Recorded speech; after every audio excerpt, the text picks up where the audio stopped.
une ce soir, l'appel à la justice lancé par Elie Domota au chef de l'État. Dans une lettre ouverte adressée à Emmanuel Macron, il demande à ce que la France reconnaisse comme crime les massacres de 1802 et de 1967. Un bras de fer qui ne ferait que commencer selon le leader du LKP. Et le calvaire des populations du littoral de Petit-Bourg continue, toujours exposés aux émanations des sargasses. Les habitants qui vivent reclus chez eux commencent aussi à tomber malades. Le reportage de Karen Diamant et de Patrick Curie est à venir. Et pour ce lundi de Pentecôte, de nombreux Guadeloupéens avaient pris le large, direction la bain des Saintes, ou plutôt Terre de Haut, pour un moment de décontraction entre Petit Ponche et bain de soleil. Et puis du soleil, il est loin à manquer aujourd'hui à Saint-François, ce qui n'a pas altéré le plaisir des populations qui ont pu regagner leur plage des raisins clairs. Après les efforts de la région et de la commune, les algues brunes ont enfin laissé la place aux grains de sable blanc. Bonsoir et bienvenue sur ATV Guadeloupe. Elie Domota veut que l'État reconnaisse comme crime les massacres qui se sont produits en 1802 et en 1967 en Guadeloupe. À l'approche de la commémoration de l'abolition de l'esclavage, il a souhaité interpeller le chef de l'État sur ce sujet. Pour lui, le rapport Stora sur ces événements doit être suivi d'actes forts. On écoute la réaction du leader du LKP interrogé par Patrick Curie. En 1802, l'armée à Napoléon a débarqué ici, envoyé par la République et a rétabli l'esclavage. Bilan, 10 000 victimes. Des gens qui sont morts, mais également des gens qui ont décapité. Guadeloupéens qui ont décapité, qui ont mis tête à HC au soleil, place la Victoire. Guadeloupéens qui ont gazé dans des calabateaux, qui ont jeté en la mer. Guadeloupéens qui ont fait chien manger. Et après, quelques années après, ils ont aboli l'esclavage. Alors que vous dit que son atteinte à la dignité humaine, c'est les propriétaires d'esclaves qui ont indemnisé et les gens qui ont mis en esclavage, ils ont lagué en la rue là, avaient obligation d'aller travailler à cause d'anciens métaillots qui viennent patron à eux dorénavant. Et c'est comme ça que la société guadeloupéenne a bâti. Deuxième point, nous interpellons M. Macron, c'est si question à 1967, ni le rapport Stora qui sorti. Le rapport là qui a dit qu'il y a un massacre. Nous avons attendre à ce que le procureur de Pointe-à-Pitre ait ouvert une information judiciaire pour aller chercher, mais à qui j'ai fait employer le thème massacre, qui ont massacré, ou là c'est colaillé. Eh bien, rien du tout. Nous avons bien rendu compte que dans ce pays-là, dès lors que c'est le terrorisme d'État qui a frappé, tout le monde a fait mes bouches à eux. Et troisième point sur lequel nous interpellons M. Macron, c'est sur le fait que Mouna qui rétablit l'esclavage en Guadeloupe en 1802 là, aujourd'hui là, c'est le conseil départemental de la Guadeloupe, dirigé par Mamboel l'incertain, qui a occupé des tombailles mieux entretenu que tomba pour famille en nous en pays là ça. Alors là, M. Macron a dit non, qu'il n'est pas ni responsable ni coupable, nous d'accord avec, mais il héritier à l'histoire là ça, parce que la France n'a jamais renoncé à bénéfice à tous ces crimes là ça. La France n'a jamais renoncé ni la monarchie, ni la République, pas jamais renoncé à tous les bénéfices à crime là ça. Et nous tout apprenons que nul ne peut profiter du crime commis. Et c'est ça qui arrive aujourd'hui là. Et puis souvenez-vous, il y a 17 ans, Christiane Taubira, qui était alors députée de la Guyane, parvenait à inscrire la reconnaissance de la traite et de l'esclavage comme crime contre l'humanité. Adoptée le 10 mai 2001, la loi sera promulguée le 21 mai de la même année.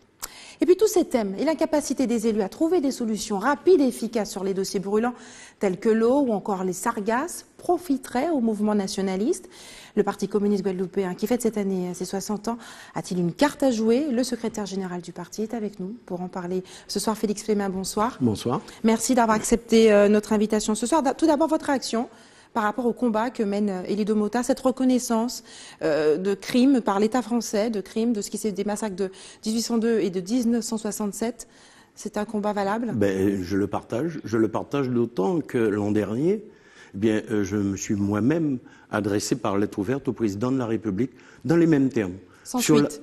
Sans suite, bien évidemment, parce que la suite, elle dépend de nous, elle dépend des Guadeloupéens. Je m'adressais à lui dans les mêmes termes pour lui dire la nécessité de changer la nature de nos rapports de domination.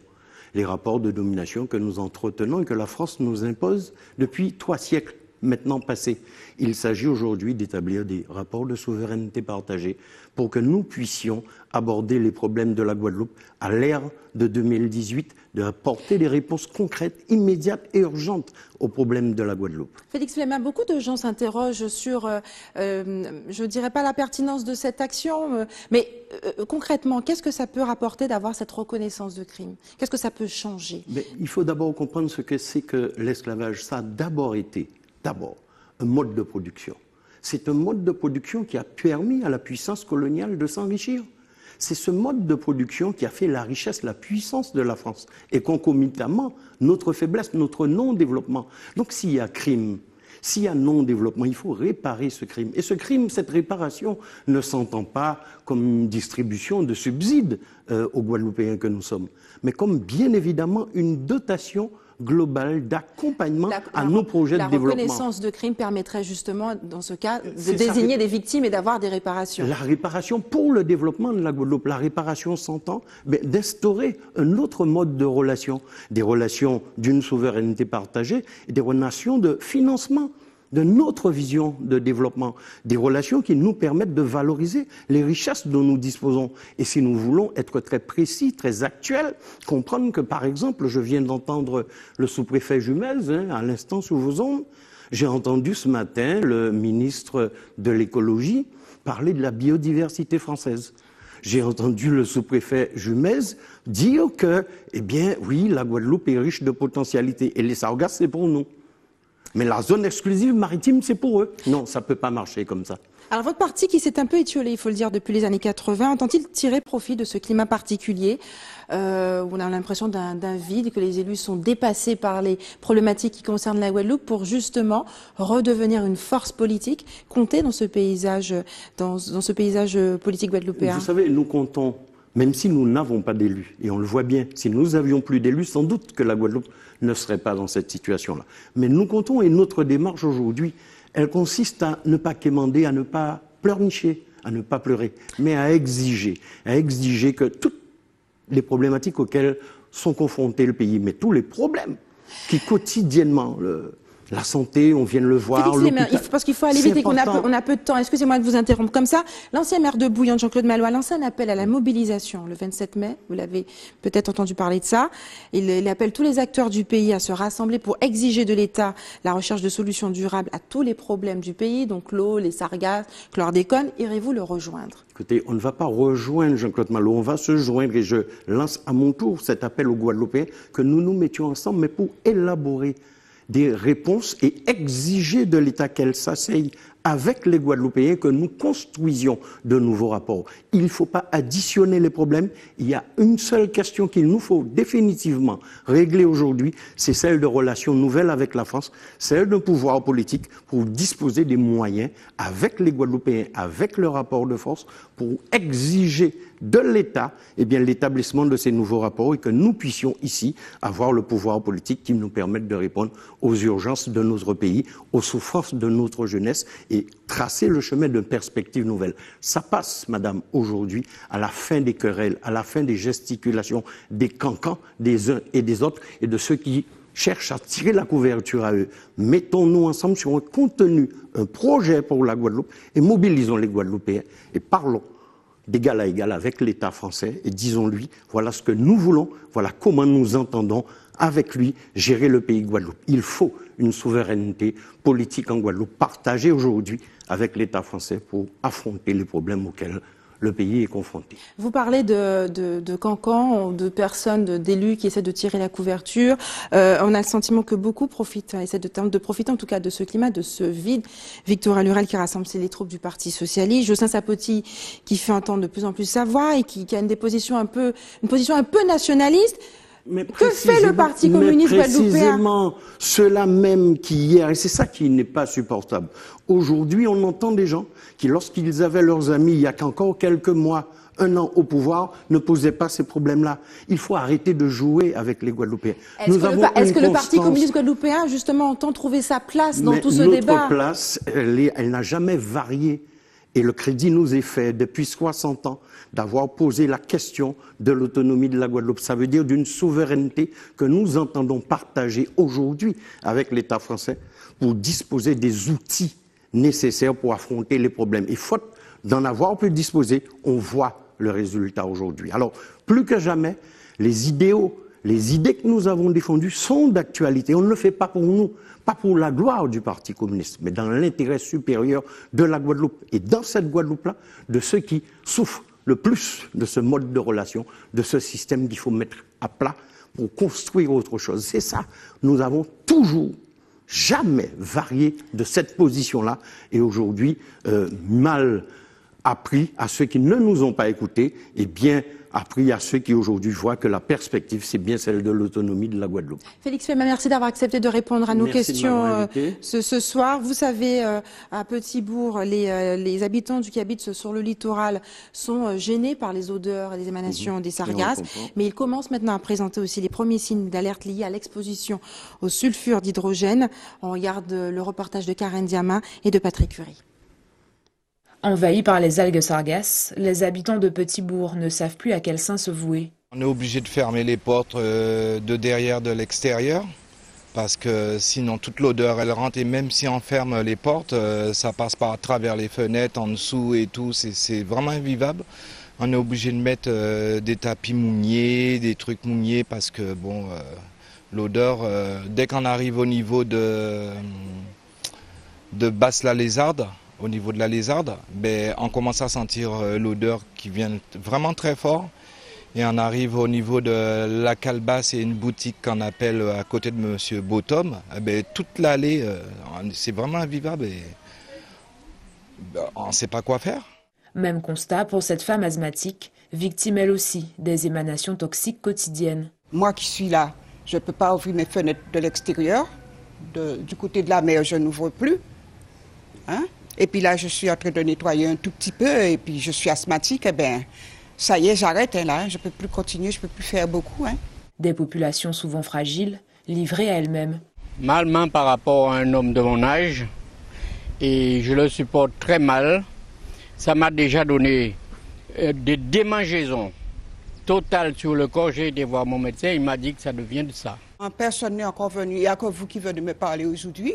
Mais personne n'est venu jusqu'à maintenant nous demander qu'est-ce qui se passe. Et tout le monde le sent parce que tout le monde est placé du côté de la mer et tout le monde ressent la même chose que moi. Hein. Selon le bulletin de veille de l'ADL, un nouvel échouage de sargasses est prévu dans les jours à venir, ne laissant aucune chance aux riverains de voir s'améliorer leurs conditions de vie.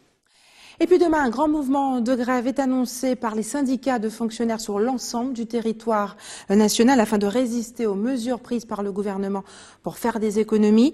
Ce mardi 22 mai s'annonce noir, notamment en Guyane. Reportage Pierre Tréfou. Pour dénoncer le manque de moyens et d'investissement dans les services publics, les organisations syndicales appellent à la mobilisation demain à Cayenne, Kourou et à Saint-Laurent-du-Maroni. Un an après les accords de Guyane, le manque d'investissement dans la santé, l'éducation, les collectivités ou encore la justice ont accentué les inégalités sociales et territoriales sur le territoire guyanais. Pour la santé, c'est le manque de matériel et de personnel qui est pointé du doigt. Du côté de l'éducation, la saturation des établissements ainsi que leur vétusté et encore le manque de personnel inquiètent les professeurs. Du côté de la justice, c'est le manque de dotation pour les tribunaux et commissariats qui est dénoncé, ainsi que le manque d'investissement, de maintenance et de personnel dans les services de transport, d'eau, d'électricité et de communication. Face à un chômage important et qui ne cesse de croître, les syndicats appellent le personnel, mais aussi les usagers, à venir manifester demain pour faire respecter l'égalité professionnelle et gagner de nouveaux droits. Leurs principales revendications sont le développement des missions de service public par la création d'emplois statutaires, le gel du point d'indice et sa revalorisation, l'abrogation de la journée de carence et la compensation de la CSG. L'UTG, UNSA Éducation, Solidaire, CDTG, CFDT, FSU, FO et SNETRA se mobiliseront demain en Guyane pour défendre les services publics. Et puis aujourd'hui, lundi de Pentecôte, vous le savez, est un jour férié un peu particulier, une journée chômée pour certains ou de travail solidaire pour d'autres. En Martinique, certaines boutiques ont accueilli des clients ce matin, comme à la Galeria, le principal centre commercial de l'île, une aubaine pour certains à quelques jours de la fête des mères. Reportage Alizé Lutran et Guy Raphaël René. Hasard du calendrier, cette année, 2 jours fériés se succèdent cette semaine. Ici, la majorité des enseignes sont exceptionnellement ouvertes aujourd'hui. Une bonne surprise pour certains clients. Je commence à prospecter pour les cadeaux, pour la fête des mères. Et puis voilà quoi. En général, c'est rare quand on a un jour off. que de pouvoir faire les magasins, regarder ce qu'il y a. De bien choisir et revenir après prendre ce que j'ai vu aujourd'hui. Mais c'est tout à fait le contraire parce qu'il y a autant de monde. On peut faire déjà prospecter, voir ce qui est moins cher, regarder si les promos, et voilà, je pense que c'est une bonne chose, c'est une bonne démarche. Habituellement, le lundi de Pentecôte est synonyme de solidarité, une journée de travail non rémunérée pour financer la prise en charge des personnes âgées et handicapées. Mais certains commerçants s'y perdent un peu, comme le responsable de cette parfumerie qui ne s'attendait pas à devoir ouvrir ses portes. Nous, on a reçu une note de service de la direction, comme quoi c'est un jour férié légal, non chômé, que nous étions donc rémunérés selon les dispositions légales de la société. Et vu que le centre est ouvert, nous sommes ouverts donc toute la journée. Et après, en termes de solidarité, ça, c'est à mon niveau, je ne peux pas vous répondre. Il y aura toujours des gens qui seront pour et des gens qui seront contre. Mais sur un plan commercial, je pense que c'est important parce qu'il y a toujours des gens qui ont envie de faire des achats. Peut-être ce matin et puis ce midi, cet après-midi, se retrouver en famille. Il faut dire qu'à quelques jours de la fête des mères, la stratégie commerciale était toute trouvée. Habituellement, le lundi est une bonne journée. Elle représente sur la semaine 15% environ du chiffre d'affaires que l'on fait sur la semaine. C'est sûr qu'une journée comme aujourd'hui, moins celle de demain, ça aurait fait, je pense, 20-25% de chiffre d'affaires en moins sur la semaine et par les temps qui courent, c'est important. La plupart des centres commerciaux comme celui-ci et les grandes surfaces réouvriront leurs portes au public mercredi matin. De quoi laisser quelques jours aux retardataires pour trouver leur cadeau de fête des mères. Et pour inciter les salariés à décaler leur départ à la retraite, le gouvernement a prévu de faire travailler un an de plus toutes les personnes nées à partir de 1957. Un an de plus pour toucher la totalité de cette pension. C'est ce que prévoit en tout cas la réforme de la retraite complémentaire qui entrera en vigueur en 2019. Tout ce qu'il faut savoir sur cette réforme avec Linda Kayarsi. À partir du 1er janvier 2019, les régimes ARCO et AGIRC fusionneront pour donner naissance à un nouveau régime unique. Tous les salariés, qu'ils soient cadres ou non cadres, y seront obligatoirement affiliés. Ce régime reprendra les droits que vous avez acquis dans les anciens régimes complémentaires.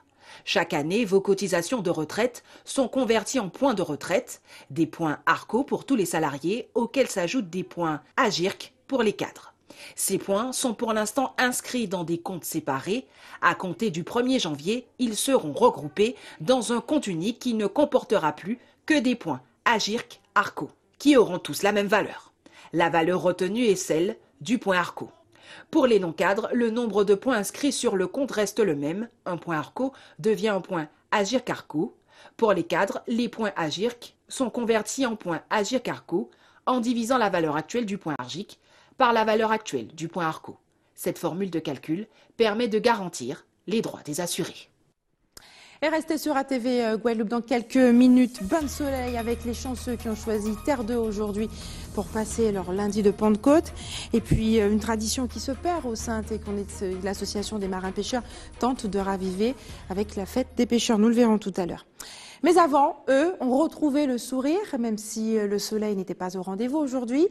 Les habitants de Saint-François, fortement impactés par l'arrivée des sargasses, on peut profiter de cette journée sur la plage des Raisins Clairs, un site nettoyé en urgence par les services de la ville, avec le concours de la région. Reportage Linda Kayarsi, Patrick Curie. Une semaine après le ramassage des sargasses, la plage des Raisins Clairs retrouve ses baigneurs. Il n'y a pas d'odeur, donc ça me dérange pas. Je me baignerai quand même de toute façon, même si elle est froide. Donc c'est pas un problème. Eh bien, c'est bien, on a entre l'église là, on s'amuse ensemble, on mange ensemble, il y a tout de cela. Moins de sargasses, mais une nouvelle menace plane au-dessus de ces familles. La pluie, depuis hier, vigilance jaune pour fortes pluies et orages. Je trouve que ça nous a pénalisé énormément, mais là il y a un peu moins de sargasses, mais justement je trouve que oui, il y a beaucoup plus de monde parce qu'ils sont plus ravis de pouvoir se baigner. Tandis que la semaine dernière, non, ils partaient tristes quoi, de ne pas pouvoir se baigner. Sargasses, pluie, en ce lundi de Pentecôte, les caprices de Dame Nature n'ont pas eu raison des amateurs de farniente à la plage. Et puis d'autres ont fait le choix de passer ce long week-end à Terre-de-Haut, l'île de Terre-de-Bas étant toujours inaccessible aux visiteurs, avec une météo plus clémente qu'en Guadeloupe. Ce moment de décontraction a vite pris des allures de paradis. Nos envoyés spéciaux, Anne-Elisabeth Artsen et Moïse Dexter, se sont eux aussi laissés porter par la douceur des alizés.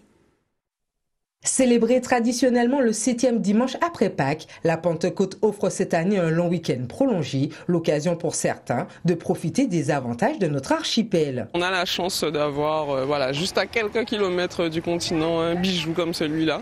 Donc j'ai voulu en profiter aujourd'hui, petite journée off, donc il y a du beau temps. Je suis quand même partie sous la pluie quasiment de Trois-Rivières et on a l'impression d'être ailleurs alors qu'on n'est pas très loin, donc c'est une vraie richesse. Voilà. J'avais besoin de calme, c'est la raison pour laquelle j'ai pas été à Margarin. Et j'ai préféré les Saintes, donc tout simplement. Bon, on profite en fait de la nourriture des Saintes, tout simplement, des pâtés, du poisson. C'est avant tout le poisson aux Saintes. Pour les Saintois, qui dit Pentecôte, disait pique-nique en famille et surtout plage. La tradition, elle part un petit peu, mais en général, voilà, tout le monde fait des pique-niques, tout le monde part en bateau sur la plage où on va manger au restaurant en famille. Voilà, c'est le principe de la famille, manger tous ensemble. Généralement, on fait des plats à Colombo, poisson grillé, des trucs un peu comme ça, du crabe, tout ce qui est un peu la mer, vraiment nos coutumes, quoi. Dans le temps, tout le monde se réunit en famille. On prépare à manger, toutes sortes de mets, soit des colombos, soit du lambi grillé. Même dans le temps, on faisait des cailloux, c'est des tout petits poissons grillés sur la tôle et des balaous aussi. Tout ça à la plage, tout le monde rassemblé, on faisait la fête, on dansait, on mangeait. Et puis quand on avait bien bu, bien mangé, c'était le retour à la maison. Que l'on soit natif de l'île ou de passage, ce lundi de Pentecôte était surtout synonyme de farniente ensoleillée. Et puis au sein de toujours, certaines traditions se perdent. Parmi celles que tente de faire revivre l'association des marins pêcheurs des Saintes, la fête de la pêche. Reportage Anne-Elisabeth Artsen, Moïse Dexter. Créée en 2002, l'association des marins pêcheurs saintois avait pour habitude d'organiser la fête de la pêche durant le week-end de Pentecôte. C'était une année à Terre-de-Bas, une année à Terre-de-Haut. Il y avait poissons toutes sortes, et lambi, et fricassé de lambi, fricassé de château, un peu de tout, quoi. Concours de montage de nasse, concours de pêche à la traîne, concours de pêche à la seine. C'était une grande manifestation. On avait ça sur 3 jours, quoi. Vendredi, samedi et dimanche. Mais le but de l'association réellement, c'était la conférence débat. La conférence débat, on invitait le préfet, on invitait l'administrateur, les élus de la Guadeloupe. Et donc ça, c'était la vraie fête de la pêche. Pour sa manifestation incontournable, l'association pouvait compter sur des bénévoles dévoués pour tout organiser. Comme disait le président, c'était une grosse manifestation où il fallait quand même être costaud pour organiser tout ce qu'il y avait autour, c'est-à-dire le podium, il fallait faire pas mal de choses et il fallait des gars costauds. Donc je me suis avec tonton Georges, comme je l'appelle. Moi, j'étais partant, même je prenais des congés par rapport à mon travail pour l'aider, pas pendant les fêtes, mais même avant, parce qu'il fallait tout préparer en amont. Et là, c'était du boulot. Mais pendant ces 3 jours-là, on s'amusait, c'était pas mal. Moi, j'étais en charge au repas, qui veut dire qu'il faut réveiller depuis à 4 h du matin avec mon cousin qui s'appelle Franck. Et voilà, c'était du boulot, mais il faut le faire. Et pendant 2 jours, 3 jours, et plus de 500 moun, oui, moins 5 à 600 moun, à partir où tu manges. Ah ouais, parce que là, on y fricasse à château, on y fricasse à lambi, on y poisson et grillé, on y coup bouillon de poisson, on y poisson à toute sauce. Et ça t'a fait une belle manifestation, ça t'est bien belle. L'association des marins pêcheurs saintois espère que cette fête de la pêche fera de nouveau partie des traditions de Pentecôte aux Saintes. Et en parlant de tradition, nous avons choisi de vous faire découvrir une qui se perpétue depuis des décennies en Guyane, celle du bouillon Wara, toujours aussi populaire. Le reportage de nos confrères d'ATV Guyane. Il est 13 h et pour cette petite famille, il est temps de se mettre à table. Et pour le coup, tout le monde met la main à la pâte. Car jour de Pentecôte oblige, sur table, la star du repas, c'est le bouillon d'Awara. Et lorsqu'il s'agit d'en manger, tout le monde tombe d'accord. J'aime bien le goût. Et voici. Et j'aime bien avec le poulet parce que c'est salé et c'est gras. Et j'aime le drap. Ben, je vais peut-être en reprendre. comme j'aime. Et pourtant, pour Karen, il y a quelques années, partager ce repas traditionnel avec Cédric, son mari, était loin d'être gagné. Je suis d'origine antillaise. Et quand je suis arrivé, pour moi, Pâques, c'était les crabes, tout simplement. Et la découverte de ce plat, ça ne m'intéressait pas trop parce que je me disais, non, chacun sa culture. Et puis, j'ai eu l'occasion de goûter. J'ai aimé. Et depuis, chaque année, c'est rentré également dans ma culture, finalement, de Pâques et de la Pentecôte, de manger le bouillon. Qu'est-ce que tu aimes ? Mais au final, c'est autour de ce plat mythique de la culture guyanaise que chacun passe ce jour de Pentecôte. Alors, la tradition, c'est plutôt de le manger à Pâques. Et en tout cas, la tradition dans ma famille, c'est de manger le reste à la Pentecôte. Et nous, on a voulu essayer pour la première fois, donc aujourd'hui, lundi de Pentecôte. Donc ce matin, on s'est levé tôt. On a coupé la viande, les légumes. J'ai récolté des épinards dans le jardin. Et puis on a commencé. Les enfants, ils aiment déjà les awaras parce que j'aime ça, donc je leur ai fait découvrir. Et du coup, ils aiment aussi beaucoup le bouillon. Donc il n'y a pas de problème à table aujourd'hui. Il n'y a pas de problème à table, non. Jour de fête, mais surtout jour de bouillon d'awara. En tout cas, pour cette petite famille, la journée aura été un vrai régal. Et bon appétit si vous êtes à table. C'est l'heure des informations pratiques maintenant. La Guadeloupe est toujours placée en vigilance jaune pour fortes pluies et orages. Soyez donc prudents si vous devez vous rendre, conduire ce soir ou encore vous rendre en mer. Demain, l'équipe d'établissement, demain il y aura des coupures d'eau à Goyave et au Gosier, également dans le quartier de la section de Duto aux Abîmes à partir de 18h. L'équipe d'établissement français du sang vous donnera rendez-vous demain face à l'EFS, au siège de l'EFS à Pointe-à-Pitre, à côté du boulevard, à partir de 8h, et ce toute la matinée. Et enfin, si vous avez des informations à nous communiquer, n'hésitez pas à nous appeler au 60 11 2 fois.